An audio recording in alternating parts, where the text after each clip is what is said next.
Houthi लड़ाके लगातार Saudi अरब को निशाना बना रहे हैं और पूरे रेड सी पर बहरे अहमर में लगातार काबिज हैं।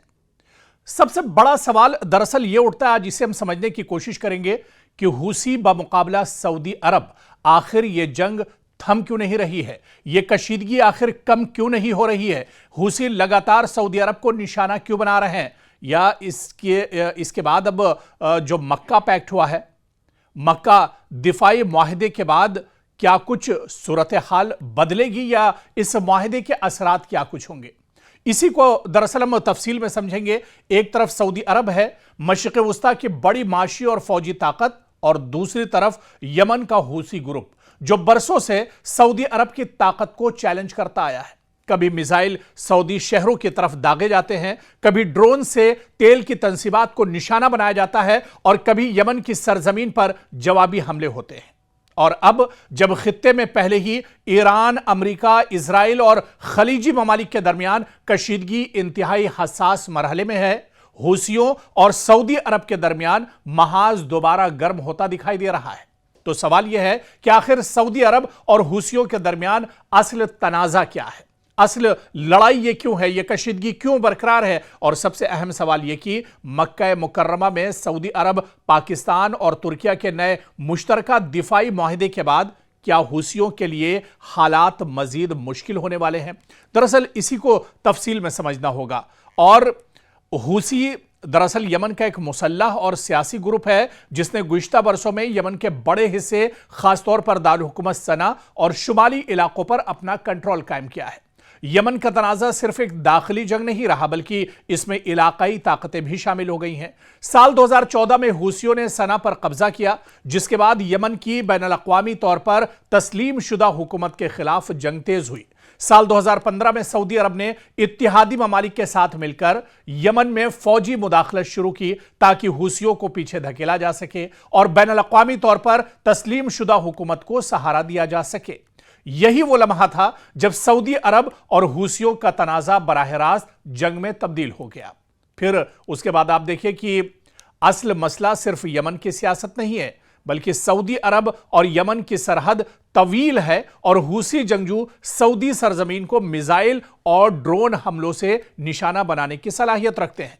गुज़िश्ता बरसों में सऊदी शहरों, हवाई अड्डों, फौजी तंसीबात और तवानाई के बुनियादी ढांचे को निशाना बनाने वाले मुताद्दिद हमले हूसियों की तरफ से किए गए हैं।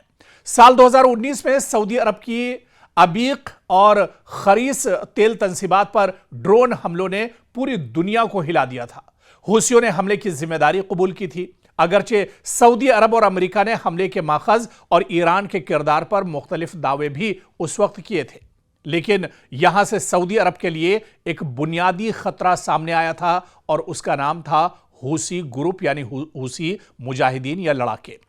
और इस वक्त बड़ी खबर आ रही है, आपको बता दें कि लीबिया पर ड्रोन से अटैक किया गया है। जी हाँ, लीबिया से बड़ी खबर आ रही है जहां पर ड्रोन के ज़रिए से बड़ा हमला किया गया है। दरअसल लीबिया की जो सबसे बड़ी ऑयल रिफाइनरी है, इसे निशाना बनाया गया है।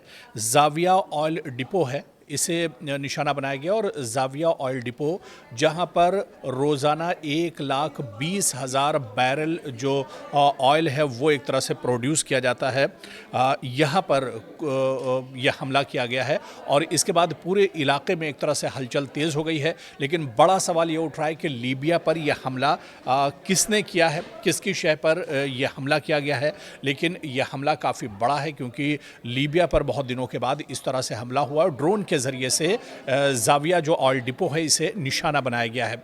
इसके बाद अब मशरिक़ वुस्ता में और खलीजी ममालिक में एक बार फिर से जो हलचल है वो और तेज़ हो गई है। लीबिया क्योंकि अभी तक बिल्कुल पुरअमन था, यहाँ पर इस तरह के हमले नहीं हो रहे थे, लेकिन एक बार फिर से जिस तरह से ड्रोन हमला हुआ है और ज़ाविया ऑयल डिपो को निशाना बनाया गया है, उसके बाद से अब पूरे मशरिक़ वुस्ता में और पूरे जो खलीजी मुल्क हैं वहाँ पर एक बार फिर से हलचल तेज़ हो गई है।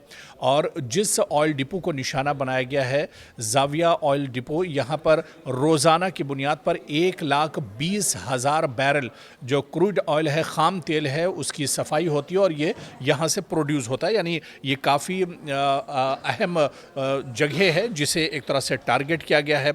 और आपको बताते चलें कि कई ड्रोन दरअसल एक के बाद एक कई ड्रोन ने यहाँ पर हमला किया है, टारगेट पर निशाना साधा है और उसके बाद से यहाँ पर काफ़ी ज़्यादा तबाही की खबरें इस वक्त निकल कर सामने आ रही हैं। हालांकि शुरुआती तौर पर अभी किसी के हलाक होने या मारे जाने की खबर इस हादसे में नहीं आई है, इस हमले में नहीं आई है और ना ही तो किसी मुल्क ने अभी तक इस हमले की जिम्मेदारी कबूल की है, क्योंकि एक ऐसे वक्त पर यह हमला लीबिया में किया गया है या जाविया ऑयल डिपो पर यह हमला किया गया है जब मशरिक़ वस्ता में अमेरिका और ईरान के दरमियान कशीदगी अपने शबाब पर है। इसके अलावा दूसरी तरफ इज़राइल भी लगातार मशरिक़ वस्ता पर एक तरह से निशाना साधे हुआ है और उसकी नज़रें भी मशरिक़ वस्ता पर एक तरह से लगी हुई हैं। तो कहीं ना कहीं ये अब सवाल उठ रहा है कि आखिर इस हमले के लिए ज़िम्मेदार कौन है, जिसने यह हमला किया है लीबिया के ऊपर। आखिर कौन दरअसल किसने यह हमला किया है? क्या इज़राइल की तरफ से यह हमला किया गया है या फिर ईरान ने यह हमला किया है या फिर अमेरिका की तरफ से यह हमला किया गया है? दरअसल बड़ा सवाल यही कि हमला किया किसकी तरफ से किया गया है और इसकी मंशा क्या कुछ है। जब मशरिक़ वस्ता में हालात इतने ज़्यादा कशीदा हैं तो फिर यह हमला किसकी तरफ से किया गया है?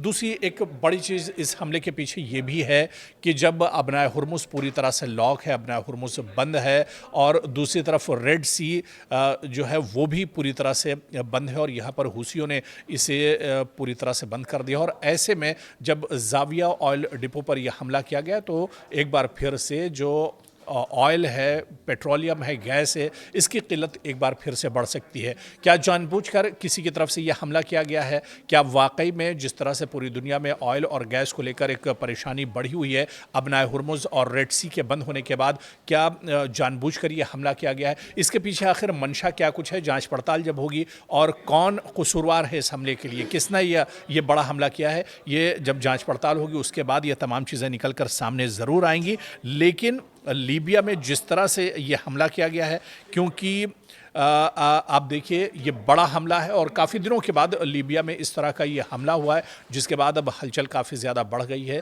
सियासी तौर पर भी अब जो सरगर्मियां हैं वो काफ़ी ज़्यादा बढ़ गई हैं। लेकिन आने वाले दिनों में जब जांच पड़ताल होगी तब ये चीज़ें निकल कर सामने आएंगी कि किसकी मंशा पर यह हमला लीबिया के अंदर किया गया है।